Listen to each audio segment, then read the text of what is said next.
Pera or peace of mind?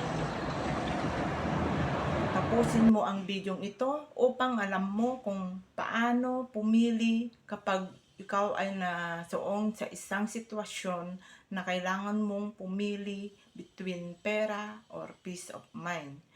Hello mga ka-OFW, ako pala si Curie, isang OFW sa Hong Kong.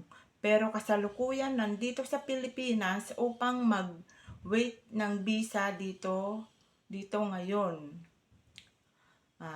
Pero bago niyan, ako pala, meron akong kwento. Nung January 3, umakyat po ako sa employer ko na bagong employer.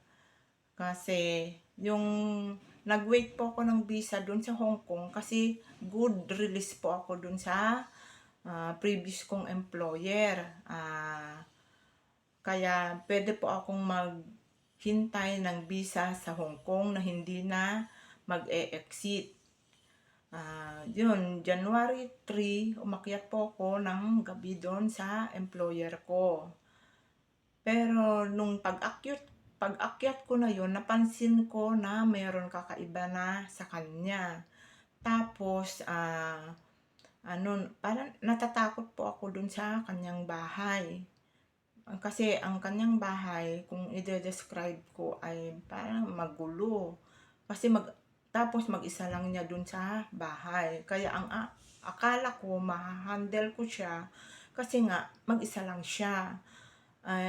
Tayo naman po, naranasan ko na rin mag-handle ng 5 tao. Kaya ang akala ko nga rin po ay kakayanin ng powers ko. Kaya tinanggap ko yung employer na yon. Kasi sa Hong Kong, pwede kang both employer at saka helper ay may karapatang mag-break ng contract or mag-terminate ng contract kung talagang hindi kakayanin. Yun, umakyat po ako ng January 3, tapos ng January 3, yun, may napansin na po ako, tapos yung employer na yun ay talagang, ewan ko kung maselan, kasi may mga bagay na parang para sa akin ay hindi na normal, parang kakaiba na kakaiba yung kilos niya, ganon. Pero alam ko matalino naman siya kasi retired na teacher or something like that. Yun, sinabi ko sa sarili ko, ay, makakayanan ko to, sabi ko, kakayanin ko to.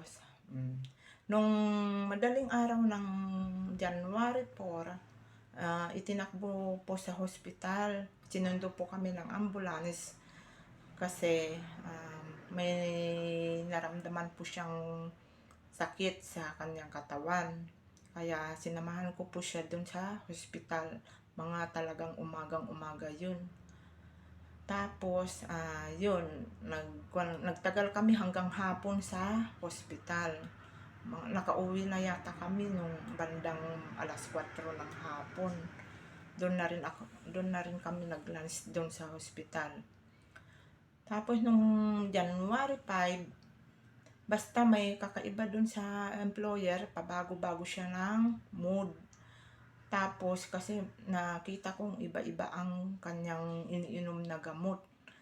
Para siguro meron para sa diabetic, meron sa high blood, ganon. Pero wala po akong idea kung ano po yung historical na medical record niya. Ganon. Kaya, pero ako naman, positibong tao. Akala ko ma-handle ko talaga. Pero ng January 5, yun, parang na-alarm na ako kasi iba-iba na yung mga sinasabi niya. Tapos yung gusto kong mag-ayos dun sa kanyang bahay, ayaw naman niya akong pagalawin. Ganon. Kaya every time na magkikilos ako, parang natatakot na rin kasi ayaw rin niya talagang ipagalaw. Pati yung mga eksaktong place ng kanyang gamit o kahit man lang plastic na alam ko parang basura na rin, Gusto ko sana rin i-tidy up, pero ayaw niya, gano'n. Yung naghi-hysterical siya kapag nasaling mo lang, gano'n. Ay parang nanenerbiyos na rin po ako sa mga gano'n na pagsigaw niya.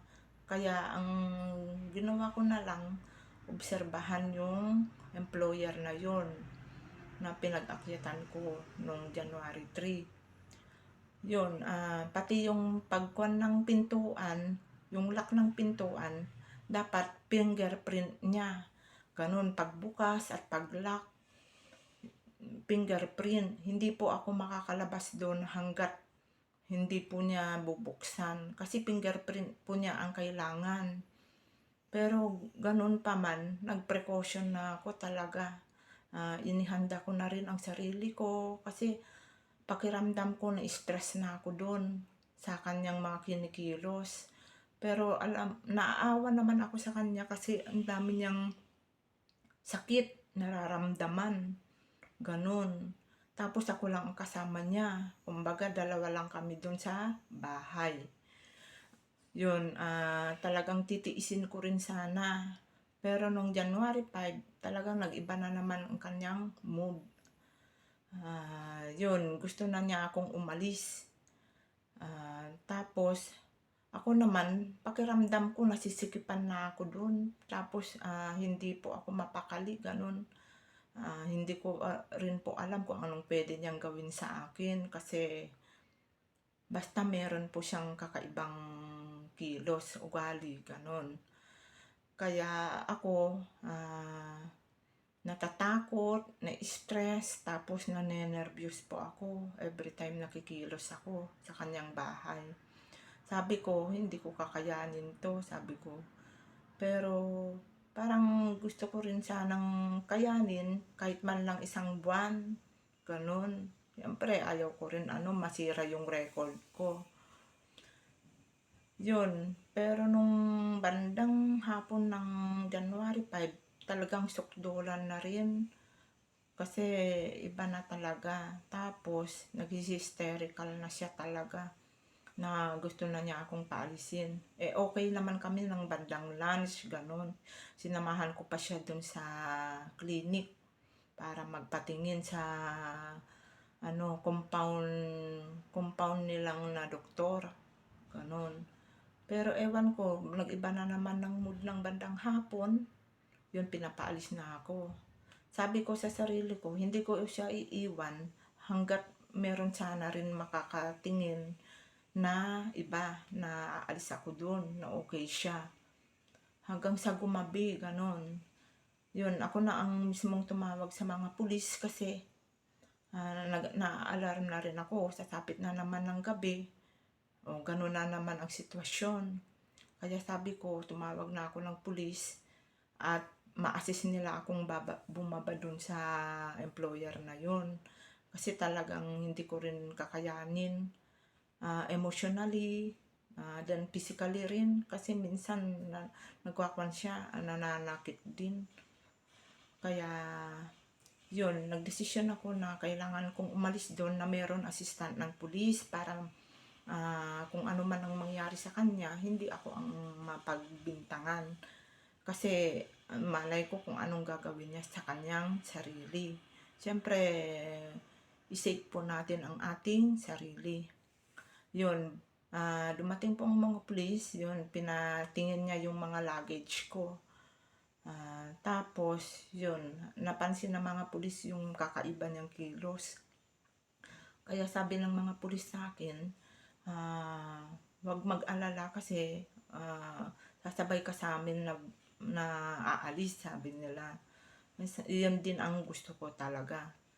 Kaya nagpa-assist ako sa mga pulis. Yun, bumaba po ako nung tapos na niyang i-search lahat yung mga luggage ko. Kasama yung mga pulis. Tapos paglabas ko dun sa may pintuan niya, talagang na-relief po ako. Parang nawalan po ako ng bigat, ganun. Kahit po sabihin natin na ako po na talaga ang gusto ko na rin talagang umalis doon. Talagang pinagdesisyonan ko na rin po na na talagang hindi ko rin kakayanin yung employer na yun. Kaya eto, nandito po ako ngayon sa Pilipinas, nagwe-wait ng visa kasi terminate po ang case ko ngayon. Hindi po yung hindi po pwedeng maghintay sa Hong Kong. Kaya pag sa ganitong sitwasyon, dapat mong maging matatag. Tapos kailangan talasan din ang isip. Huwag tayong pasindak, panervyos. Kasi pag magpasindak tayo, wala rin ang kahihinatnan. Alagaan po natin ang ating sarili. Kasi tayo lang po ang magproprotekta sa ating sarili pag nasa ibang bansa tayo. Kaya ito lang ang ma-share ko mga ka-OFW. Kasi ito ang pinaniniwalaan ko. Tayong mga OFW ay dapat maging matagumpay dito sa ibang bansa upang mabago po natin ang ating kabuhayan. Tayo po ang pag-asa ng ating bansa. Tulungan niyo po akong ilaban na maging matagumpay po tayo.